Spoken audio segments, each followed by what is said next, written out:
As we look ahead, the need for high-quality care continues to grow.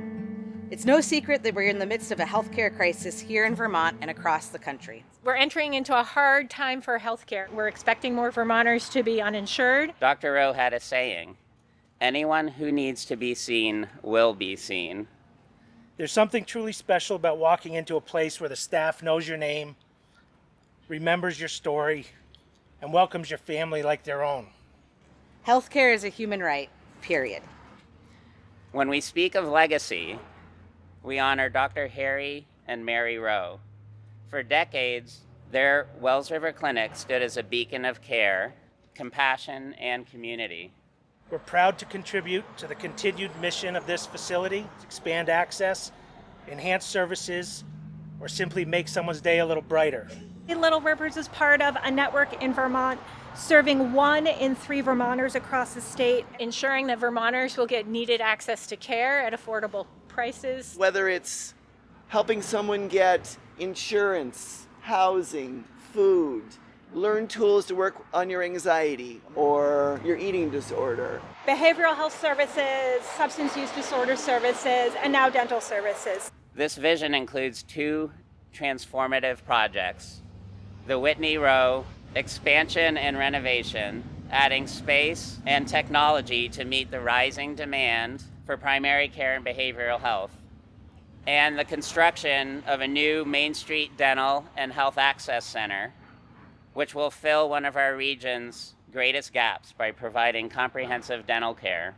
This dental center, partially funded by nearly $1.7 million in congressionally directed spending awards secured by Senator Sanders, will expand access to high-quality dental care for thousands of Vermonters. Not just with medical care, but with kindness, familiarity, and compassion. I showed up here in 1994. Dr. Rowe was 82.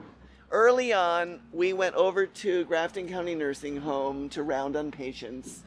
Walked all over Grafton County Nursing Home, saw a number of patients.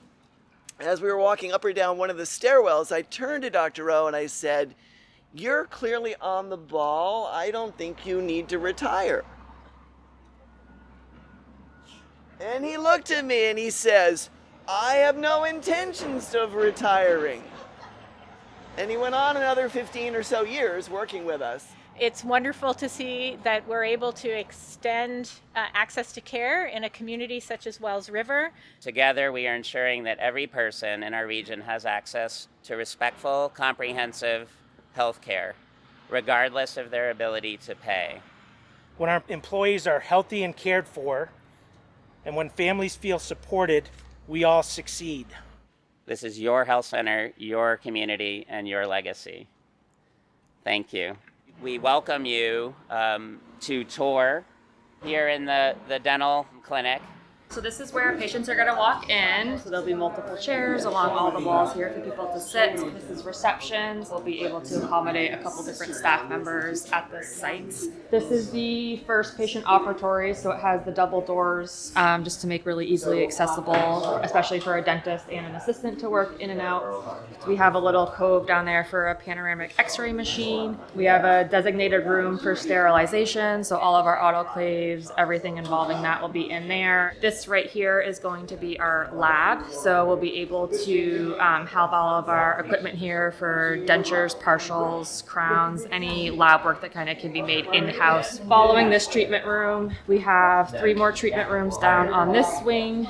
They have like the beautiful windows in it, which I'm very excited about.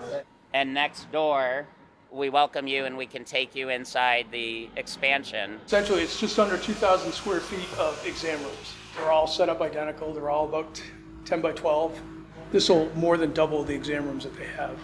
It'll all be modern, which everybody's looking forward to. Every exam room has a window, which is nice so that people have plenty of natural light. This used to be the garage, but now we're kind of renovating this as well. So there's 2 bathrooms and then a provider office / break room. When everything's done, that door, which is a fire door, will be open, but it'll be on a magnetic catch. So if the fire alarm goes off, the door will shut. I know you've been in the rooms over there. They're small.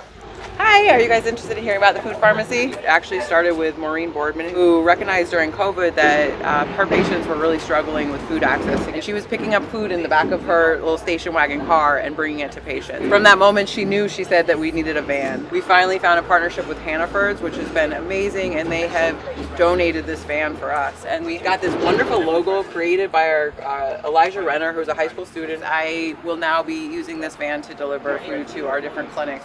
We've grown the food pharmacy significantly. We have now about 95 patients that are enrolled. They get boxes of food that are mostly all fresh fruits and produce. We also work with a food bank to get some shelf-stable items.